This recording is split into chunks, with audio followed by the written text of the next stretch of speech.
अस्सलामुअलैकुम नाजरीन।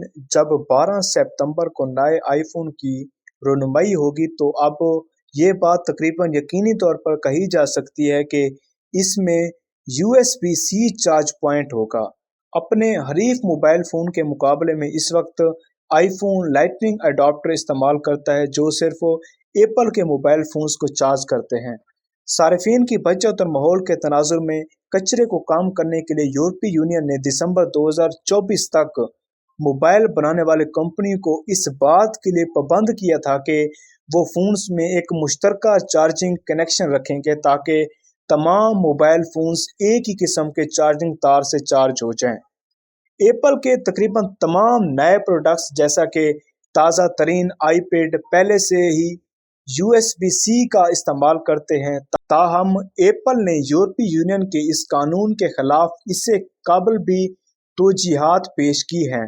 जब इस कानून को सितंबर सन 2021 में मुतारिफ करवाया गया था तो उस वक्त एप्पल के एक नुमाइंदे ने मीडिया को बताया था कि सिर्फ एक किस्म के कनेक्टर को लाजमी करार देने वाला सख्त ज़ाब्ता इनोवेशन की हौसला अफजाई करने के बजाय इसे रोकता है, जिसके नतीजे में यूरोप और दुनिया भर में सार्फिन को नुकसान पहुंचेगा। लाइटनिंग टू USB-C अडाप्टर दूसरे इलेक्ट्रॉनिक ब्रांड जैसे अमेज़न से पहले ही दस्तयाब थे, लेकिन 2017 में आईफोन 8 के आने के बाद आने वाले आईफोन्स वायरलेस चार्जिंग दस्तयाब है। लगता है कि मौजूदा आईफोन 14 वो आखिरी फ़ोन होगा जो खसूसी तौर पर लाइटनिंग केबल इस्तेमाल करेगा, जिसकी वजह से हो सकता है ये इस केबल के इख्तिताम की इब्तदा हो। इसकी मौजूदा कीमत 10 पाउंड है जो 7,300 पाकिस्तानी रुपए से ज़्यादा बनती है। ये बात वाज़ेह नहीं है कि क्या यह तब्दीली आलमी सतह पर की जाएगी या नहीं, ताहम इसका अमकान कम है कि एप्पल सिर्फ यूरोपीय मार्केट के लिए एक मुख्तलिफ वर्जन की मसनूआत बनाए।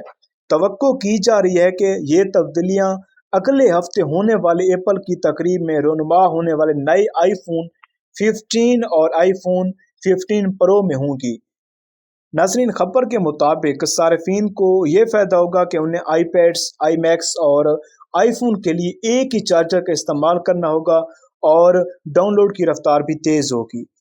यूरोपीय यूनियन के मुताबिक ये कानून छोटे और मीडियम साइज के पोर्टेबल इलेक्ट्रॉनिक्स पर लागू होगा, जिनमें ये मसनूआत शामिल होंगी, जिनमें मोबाइल फ़ोन्स, टैबलेट, ई रीडर्स, माउस और keyboard, GPS device, headphones, earphones, portable speaker. इनमें से जिन मसनूआत को तार के ज़रिए चार्ज करना होगा उनको USB Type-C पोर्ट का इस्तेमाल करना होगा। कत्ता नज़र इसके कि ये डिवाइसेस कौन बनाता है। लैपटॉप को भी कवायद की पाबंदी करनी होगी, लेकिन मैन्युफैक्चरर्स के पास इन तब्दीलियों के लिए भी अभी ज़्यादा वक्त मौजूद है। यूरोपीय यूनियन के मुताबिक इस इक़दाम से तमाम सार्फिन को गैर ज़रूरी चार्जर की ख़रीदारी ना करने से 25 करोड़ यूरो तक की बचत होगी और साल में 11,000 टन कचरा कम बनेगा।